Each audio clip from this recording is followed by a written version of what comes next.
Okay. So let me ask you this then. Based upon what you've been doing in terms of mentoring new yoga teachers into your studio and community so far, what has worked? Being able to spend more time with them.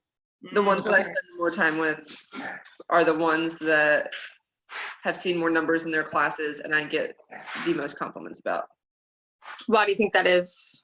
Because I'm actually able to talk with them about what it is they're doing. But I think I also just communicate slowly, maybe.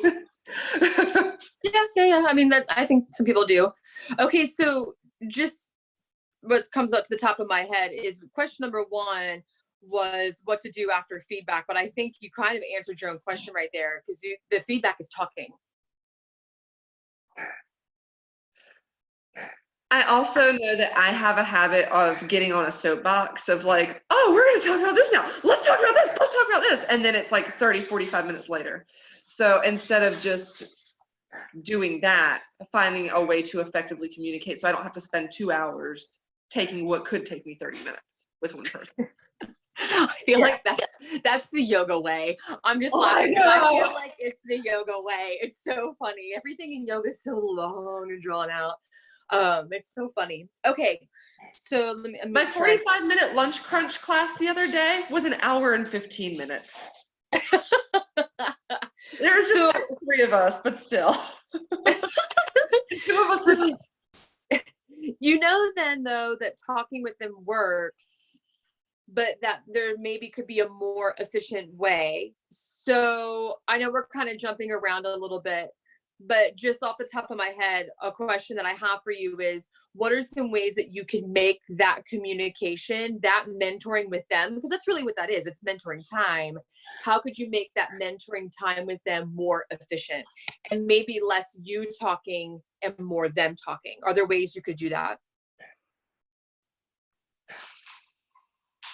I almost feel like if I had some sort of generic form for taking feedback for their class, and then another one of giving feedback and what we went over. Okay. Not to always have like a complete written template, but because I'm also forgetful as shit. So seriously.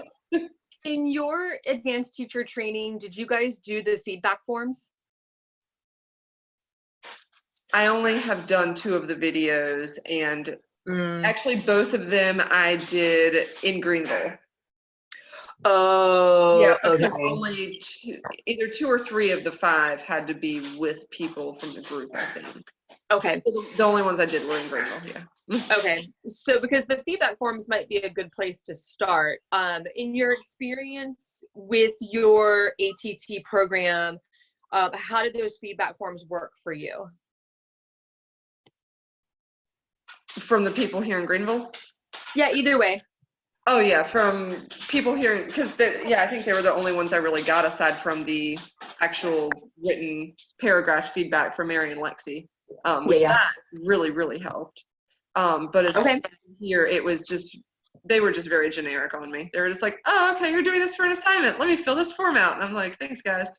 Okay, well, what did Mary and Lexi's feedback have in it, or what did they do that you found helpful? I would have to go back and read it to really pinpoint things, but right offhand, I think what was most helpful was really just saying what I could do differently. Not saying something I did wrong, just something I could do differently, or how to make sure better. Yeah. Okay, so I think this is sort of a good segue for a moment into something you could implement right now, because when you work with your new yoga teachers, I mean, the way we teach yoga, right, is we teach yoga based upon what we know works in our bodies and what has worked in our lives. And I think feedback for mentorship is the same way. We're like, okay, cool. My experience, these things have worked for me to grow as a teacher. How can I provide them or provide that same thing to my new teachers?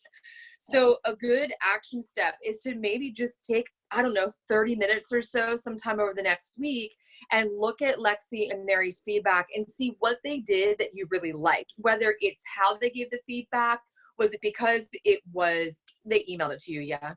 Yeah. Yeah, because maybe it was emailed to you, maybe it was the way that they wrote it. See what really resonated with you, and then consider how you can do that for your new teachers too. Okay. Does that sound reasonable? Yeah, definitely. Yeah. Cool.